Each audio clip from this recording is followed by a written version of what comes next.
मजेदार किस्सा आहे. नाशिकचे एक manager of a nationalized bank, तर त्यांना ते आले होते माझ्याकडे आणि he was diagnose to have very early stage intestinal cancer. आणि त्यांना म्हटलं आता टेस्ट वगैरे केले, आपण ऑपरेशन करून तेवढा पार्ट काढून घेऊया. ठीक आहे म्हणे, मी उद्याच येऊन ऍडमिट होतो वगैरे.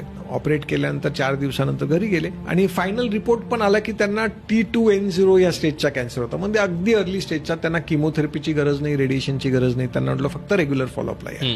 महिन्या 2 महिन्यानंतर ते मुलं परत आली म्हणजे बाबा एकदम डिप्रेशनमध्ये गेलेले आहेत. म्हटलं डिप्रेशनमध्ये गेलेले काय कारण? एकदम अर्ली स्टेज कॅन्सर आहे. नाही म्हणे ते बोलत नाही, खात नाही. घेऊन या म्हटलं त्यांना. आणि आल्यानंतर त्यांच्याशी बोलता बोलता म्हटलं काय अडचण काय? म्हणजे मला माहिती आहे मी वाचणार नाही डॉक्टर, खोटं बोलू नका. म्हटलं काका तुमचा कॅन्सर एवढ्या प्रायमरी स्टेजमध्ये, तुम्हाला पुढच्या काहीच ट्रीटमेंटची गरज नाहीये. असं का वाटतं तुम्हाला की तुम्ही वाचणार नाहीये? तुम्ही ते म्हणे मी वाचणार नाही, मला पूर्ण गॅरंटी आहे. म्हटलं तरी काहीतरी कारण असेल, मला असं सांगा. बरं तुम्ही सुशिक्षित आहात, सगळे रिपोर्ट तुमच्या समोर आहे. म्हणे माझ्या बायकोनी माझ्याशी भांडण सोडून दिलेलं आहे.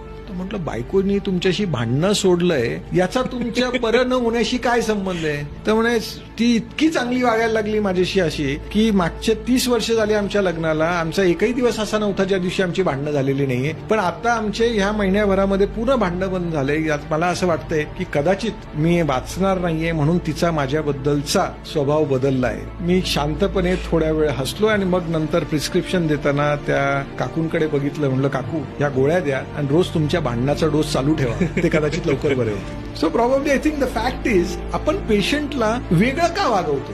Is a normal person. Tumour झाला, ऑपरेट केलं, काढलं, किमो झालं, संपलं. तर त्यांना तुम्ही वेगळेपणाने वागवू नका. He has to live a normal life. पेशंटला काय नको असतं? त्याला सिंपती नको आहे. हा खूप पाहिजे ना, हात धरा, डोळ्यात बघा आणि हा विश्वास द्या की ह्या लढ्यामध्ये आम्ही तुमच्या बरोबर आहोत. तेवढं द्या, सगळे पेशंट बाहेर पडतील.